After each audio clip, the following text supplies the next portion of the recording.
Break के बाद एक बार फिर से आप सभी का स्वागत है। दशकों से युद्ध की आग में चल रहे डीआर कॉन्गो और रवांडा के बीच शांति को लेकर सहमति बनती हुई नजर आ रही है। अमेरिका की मध्यस्थता के बाद इसमें तेजी भी देखी जा रही है, लेकिन जानकार शांति समझौते की रूपरेखा को लेकर अभी भी संदेह जता रहे हैं। दुर्लभ खनिजों की मांग तो हर जगह है, लेकिन ये केवल कुछ ही देशों में पाए जाते हैं। इन्हीं में एक देश है डेमोक्रेटिक रिपब्लिक ऑफ कॉन्गो। लेकिन बदकिस्मती से जिन इलाकों में ये अनमोल खजाना मौजूद है, वो पिछले कई दशकों से युद्ध की आग में जल रहा है। हाल के महीनों में ये आग शोले में तब्दील हो गई, लेकिन अब अमेरिका की मध्यस्थता में इस पर शांति का पानी डालने का प्रयास किया जा रहा है, जो सफल होता भी दिखाई दे रहा है। इस संघर्ष के तीन किरदार हैं, डीआर कॉन्गो और विद्रोही गुट M23। लेकिन आरोप है कि इन्हें खाद पानी मिलता है पड़ोसी देश रवांडा से। हालांकि रवांडा इससे इनकार करता है। अब रवांडा और कॉन्गो के बीच क्षेत्र में शांति स्थापित करने को लेकर प्रारंभिक सहमति बन गई। इसकी घोषणा वॉशिंगटन में सभी पक्षों ने एक संयुक्त प्रेस वार्ता में की। अगले हफ्ते 27 जून को औपचारिक रूप से शांति समझौते पर मुहर लगने की उम्मीद है। पूर्वी डीआर कॉन्गो में लड़ रहे सशस्त्र समूहों के विघटन, निरस्त्रीकरण और सशस्त्र एकीकरण को लेकर एक प्रस्ताव पर सहमति बनी है। इसमें भविष्य में भड़काने वाली घटनाओं को रोकने के लिए एक संयुक्त सुरक्षा तंत्र का प्रावधान भी शामिल है। हालांकि जानकार शांति समझौते की रूपरेखा को लेकर अभी भी संदेह व्यक्त कर रहे हैं, जबकि अमेरिकी विदेश विभाग ने कहा है कि तकनीकी टीमों ने बुधवार को मसौदे पर हस्ताक्षर कर दिए हैं और अगले शुक्रवार को औपचारिक हस्ताक्षर समारोह होगा, जिसमें अमेरिकी विदेश मंत्री मार्को रूबियो भी शामिल होंगे। बयान में कहा गया है कि ताजा मसौदा अप्रैल में दोनों देशों के बीच हुए समझौते पर ही आधारित है। तब रवांडा और डीआर कॉन्गो ने एक दूसरे की संप्रभुता का सम्मान करने और कुछ ही दिनों में शांति समझौते का मसौदा तैयार करने का वादा किया था। दशकों से चल रहा संघर्ष इस साल के शुरुआत में तब और भड़क गया जब विद्रोही गुट M23 ने पूर्वी कॉन्गो के खनिज समृद्ध क्षेत्र पर कब्जा कर लिया। माना जाता है कि इस गुट को रवांडा का समर्थन प्राप्त है। संयुक्त राष्ट्र के विशेषज्ञों का मानना है कि क्षेत्र में M23 के सहयोग के लिए कम से कम रवांडा के 4000 सैनिक मौजूद हैं, जबकि रवांडा इससे इनकार करते हुए अपनी सैनिकों की उपस्थिति को FDLR जैसे सशस्त्र समूहों के खतरे के विरुद्ध एक रक्षात्मक उपाय बताता है। FDLR एक विद्रोही समूह है जो 1994 के रवांडा नरसंहार से जुड़ा बताया जाता है। इसमें ज्यादातर लड़ाके हुतू जातीय समुदाय से ताल्लुक रखते हैं। दरअसल M23 ने इसी साल जनवरी के अंत में गोमा पर कब्जा कर लिया था। इसके बाद बुकावू शहर पर नियंत्रण करने के बाद क्षेत्र में अपना शासन स्थापित कर लिया। संघर्ष के दौरान सैकड़ों लोग मारे गए, जबकि हजारों लोगों को विस्थापित होना पड़ा। क्षेत्र के हाथ से निकल जाने के बाद कॉन्गो ने अमेरिका से मिनरल समझौते के बदले मदद मांगी। अब नतीजा निकलता हुआ दिखाई दे रहा है, लेकिन बड़ा सवाल यह है कि जमीन पर इसे कितनी मजबूती से उतारा जाता है।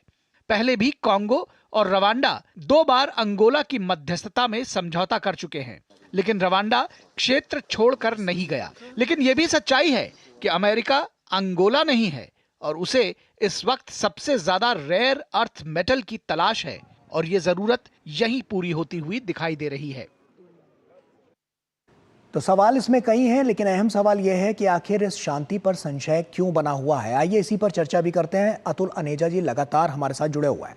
अतुल जी, अगर हम इसको देखें तो यहाँ पर जो स्थितियां हैं, क्योंकि मसौदे पर तो हस्ताक्षर हो गए हैं, लेकिन अब आने वाले समय में क्या इस पर जो समझौता है उस पर भी हस्ताक्षर होते हैं, ये अपने आप में तमाम बड़े सवाल तो खड़े करता ही है। संशय की स्थिति बनी हुई है। आपको क्या लगता है कि तमाम ऐसे कौन से मुद्दे हैं जो नीतिगत ढंग से यहाँ पर रखे गए हैं और उसी पर आगे की जो हस्ताक्षर की प्रक्रिया है वो बढ़ती हुई नजर आएगी? गौरव जी, सबसे बड़ी बात है कि ये इसको हम एक रिसोर्स वॉर कहेंगे जी। तो जो रिसोर्सेज को कंट्रोल करने की बात है। आज के समय में ये रिसोर्स जो है ये क्रिटिकल मिनरल्स पे आता है। खास करके 2 मिनरल्स हैं। एक मिनरल है, लेकिन कोल्टान करके एक तरह से रॉ मटेरियल है। कोल्टान्स को अगर आप क्रश करते हैं, प्रोसेस करते हैं, तो एक बहुत ही महीन किस्म का मटेरियल निकलता है, टैंटलुम।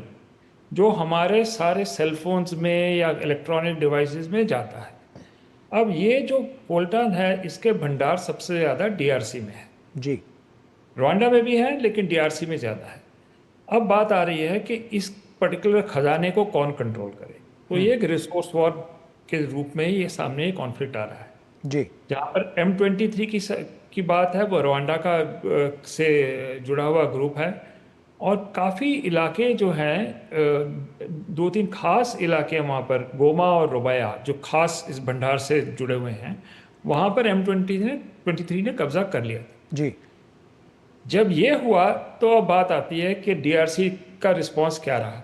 डीआरसी ने जाके अमेरिका को अप्रोच किया, और अमेरिका में जैसे डोनाल्ड ट्रंप सरकार है, जो हमने और क्षेत्रों में भी देखा है कि भी क्रिटिकल मिनरल्स के लिए वो बहुत ही उत्सुक है, बल्कि यूक्रेन कॉन्फ्लिक्ट में भी हमने ये चीज़ देखी थी। तो बात ये सामने आ रही है कि हस्तक्षेप कर रहा है अमेरिका, लेकिन उसके पीछे एक डील है, वो है क्रिटिकल मिनरल्स की डील, जो डीआरसी के साथ हो रही है।